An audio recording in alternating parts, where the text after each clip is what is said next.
Hi everyone, Janie here, and today I'm going to be showing you a couple of ways to make treat boxes using this Coca Rosa 3D cake box cutting die from In Love Arts.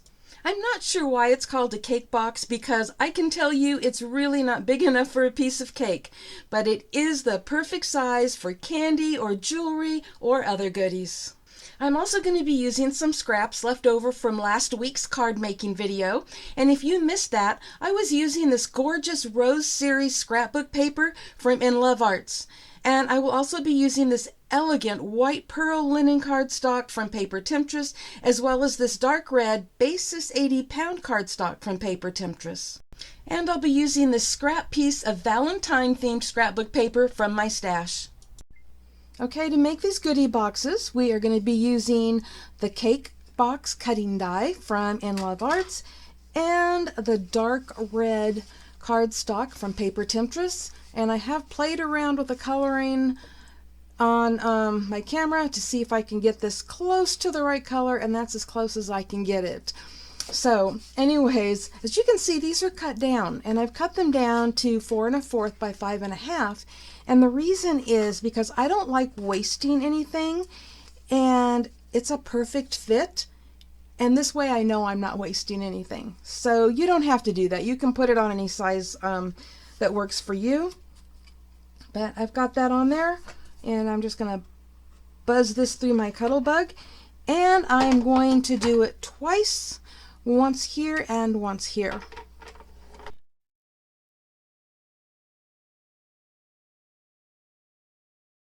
Okay, so before I go on, I wanted to make sure that you saw what a perfect fit that was for that size piece of cardstock, and that way I didn't waste anything.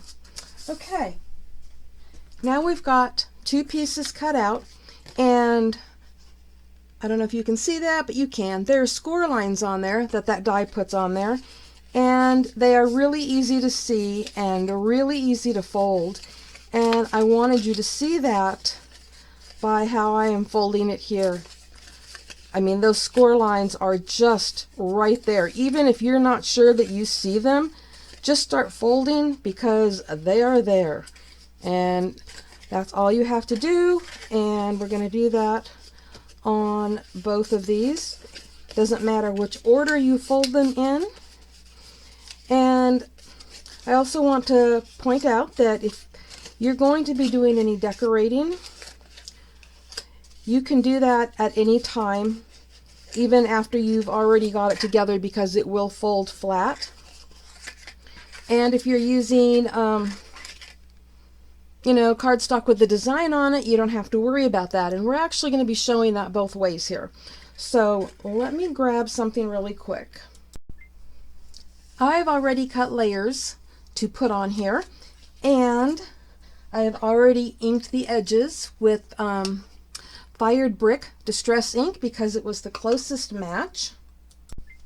And you can measure the spaces that you want to add paper to and come up with your own measurements. I did mine, and so I have cut the front and back pieces at, let me look at my stuff here, at 1 3/8 by 3 inches.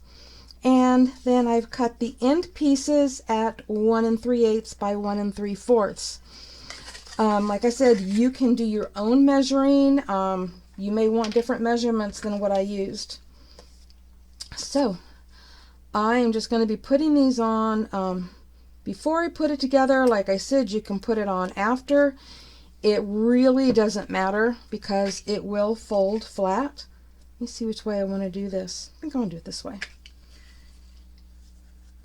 And so the score lines really help you know where to center things.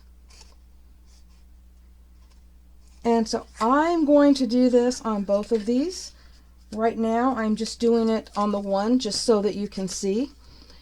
And then when I get the other one done, we'll come back and we'll start putting this together.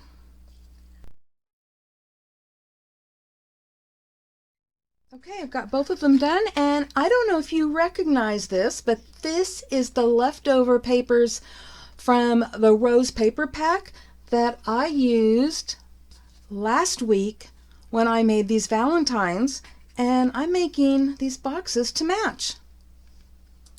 So now it's time to grab your double-sided tape, and I'm using 1/4 inch, and I'm going to put some right along the tab here at the end on each of these, and then I'm going to put some along these. See, there's the long tab and the short tab. We're doing the short tab, and I'm doing it a certain way. So I am putting a little piece down here toward the bottom, and then a little piece kind of toward the top, and I'm leaving a space in between, and that is because I'm going to be putting some of my Beacon 3-in-1 in there, because I think it holds better than the double-sided tape, but the double-sided tape will help it grab right away while the other glue is drying. So you don't have to do that. You can use you can use double-sided tape. Sorry. You can use double-sided tape for all of it. So I'm also using my beacon right here. Glue on my fingers now. I am not going to cover up the entire strip of double-sided tape because that would be just a waste. But I am putting just a little drop at each end just for that extra hold. And I'm going to put these together, lining them up. So we're going to line up these score lines that go all the way across, and those score lines that go all the way across, and that score line. And so we have got that together like so. And now I'm going to do the same thing on this end. So put a little bit of beacon right there and a little bit right there. Okay, so now what I'm going to do is I'm just going to fold this in like that. And that way I'm just going to fold this over and it will match right up. And I'm going to let that, well, yes, I am. I am going to let that dry for a second on both sides because I do have the wet glue from the beacon, even though I do have the double-sided tape holding it in place. So I'm going to grab a couple things while that's drying. So remember I said I'm making this to match the card, and so I've cut out some hearts using the same foil cardstock and the same paper that I used on that one. And as you can see, box folds flat, so I could have added these pieces after I put the box together. That is totally up to you. And now I'm going to be adding these to the box. And again, I'm not going to make you watch the whole thing. I'm going to add a couple and then I'll finish it off, and we'll be back to close the box up. So I'm just going to pop that right here in the middle. And then I'm going to use one of these that do not look burgundy, but are burgundy pearlescent hearts. And I'm going to put that right there on the end. So it looks like that. And now I'm going to turn it over and do the same thing on that side. Okay, not only did I finish putting the hearts and everything on it, but I also added some flat back pearls along there as well. So now it's time to close the box up. So this is how I'm going to do it. I'm going to remove these protective strips off from the double-sided tape. And then I'm going to add a little beacon 3-in-1. So let me grab that here. Okay, and this is really easy to just kind of put your hand in and hold it like that. So I'm going to take the beacon and put it right in that space between the two double-sided tapes. And I'm going to turn it around and do the same thing on this end. Oh, my glue bottle's getting low. Okay, there we go. And like I said, I like to do that for a little added extra hold. Okay, now I'm going to kind of bend these side panels out a little bit just so I can put these panels inside, like so. Just kind of push them down and then get your box straight and bring your flap over. Okay, just like that. Bring your flaps together in the center, which is another reason for that beacon, because as you can see, this kind of moves around and you want to make sure that you get everything just right. And I'm not going to worry about that glue that I just got off my finger on there, but I am going to turn the box around and sit it down, and I'm going to use my glue bottle and just sit it in there and press it on the bottom just to make sure that those flaps adhere really well. You can also take a bone folder and go in there, but you just want to make sure that the flaps adhere really well. I want to make sure that that double-sided tape takes hold, and then the beacon will dry here in a few minutes. So now we've got that done, and we're just going to fold these in, not all the way, and we're going to fold these in. Okay, now you will see there's these little tabs that stick out at each end, and you'll see these little openings at each end, and that's where those tabs go. But before I do that, I decided I wanted to add something else to this one.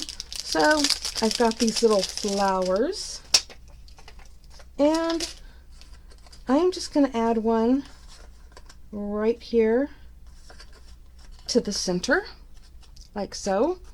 We're going to turn it around and do the same thing on the other side. You guys see me use these flowers a lot. They come in these little packages. Well, they come from a place called Craft Warehouse that is in Oregon. And when there was an amazing sale, my daughter lives in Oregon, and I had her go there and go shopping for me. We actually did a virtual shopping thing, so we did FaceTime and did our shopping. Okay, so there we go. Now, these little tabs can just stick out the end like that, but I like to kind of fold them over just to keep them from slipping out. And then, you know, when the recipient wants to open it, they'll just slide right through. So let me get this one at this end. So I'm just separating them and then folding them to the side. I'll show you here in just a second kind of what it looks like. Well, I can't show you really good, but I have them folded to the side, and there we go. We have a really nice treat box that matches this card. And let me show you one more. Here's another one that I made, very similar to the one that you just saw, except that that one has the panel on the end and a smaller heart. This one has a bigger one, and one has the heart in the middle, the other one has the heart on the end.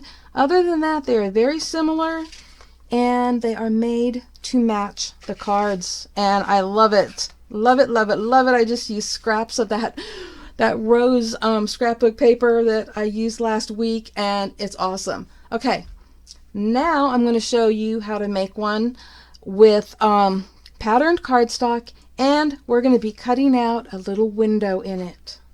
Okay, wait, before we go on to the next box, I wanted to show you another one that I made.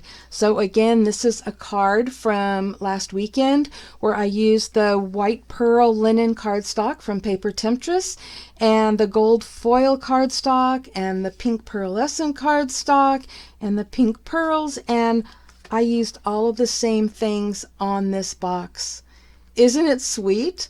I just love it. And for the hearts right here on the front, I actually popped those up with foam adhesive, and I thought it gave it a little dimension. And then I added a little pink bow up here at the top, and I just love it. Love it, love it, love it. This is my favorite box, to be honest with you, my favorite card, and I just love how they go together so perfectly. Okay, I've already got these pieces cut out, and as you can see, I used a patterned cardstock to do that with. And I'm going to set one aside right now, and I'm going to die cut a window just on the one side. Now, to make it easier, because I can see the score lines on here, but the pattern kind of gets in the way, so to make it easier, I'm going to be folding on the score lines just so I can make sure that I am die cutting in the right place. And I'm using this cute little die. It actually is a whole, what do you call it, nestled set with different sizes that this was gifted to me from a dear friend who was destashing. Thank you. Okay, so I'm going to put that right there, and I'm going to grab some washi tape just to make sure that nothing moves. So stick a little washi tape right there, and get another little piece and stick it right down here. And we're just going to run this right through Cuttlebug and cut out that window. This is going to be so cute because the recipient will be able to see the treats that are in it. That's always fun, right? Okay, so let me move that. And there we have a little window. And here we have a little piece that I'm sure we can use for something else.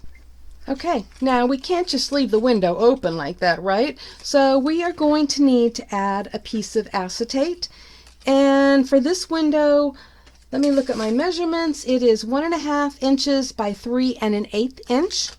And depending on how big you make your opening, it's going to depend on the size of double-sided tape you're going to need. And for this, I'm using 1/8 inch because 1/4 was a little too big.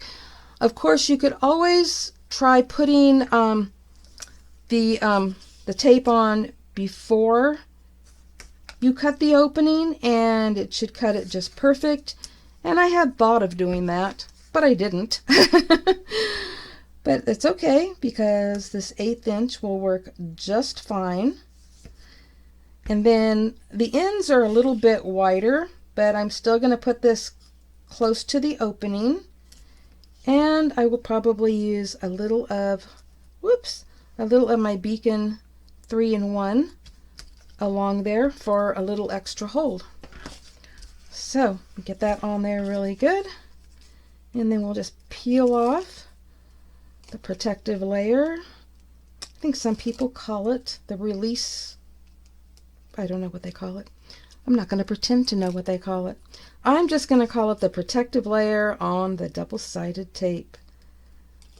Okay, and then let me grab my beacon. And I'm just going to add a little right along that edge and right along that edge. Take my piece of acetate, and I'm going to fold up the edges just so I can see where I'm putting this. So I want to make sure I get it in the right place. So all of my edges fold just like they're supposed to. Yay! All right. So we've got that done.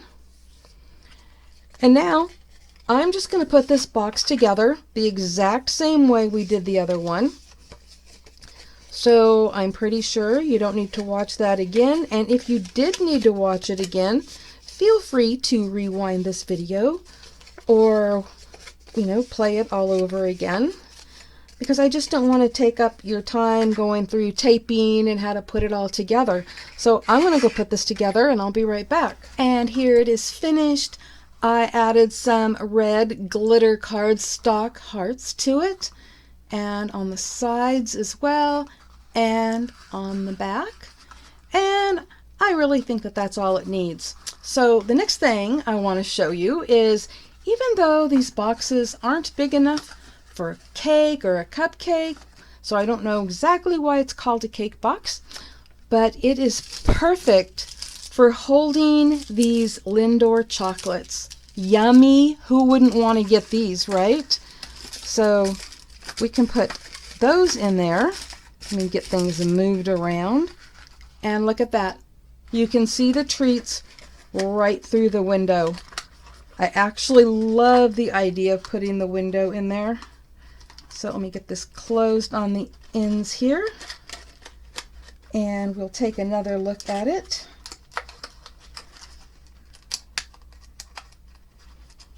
Okay.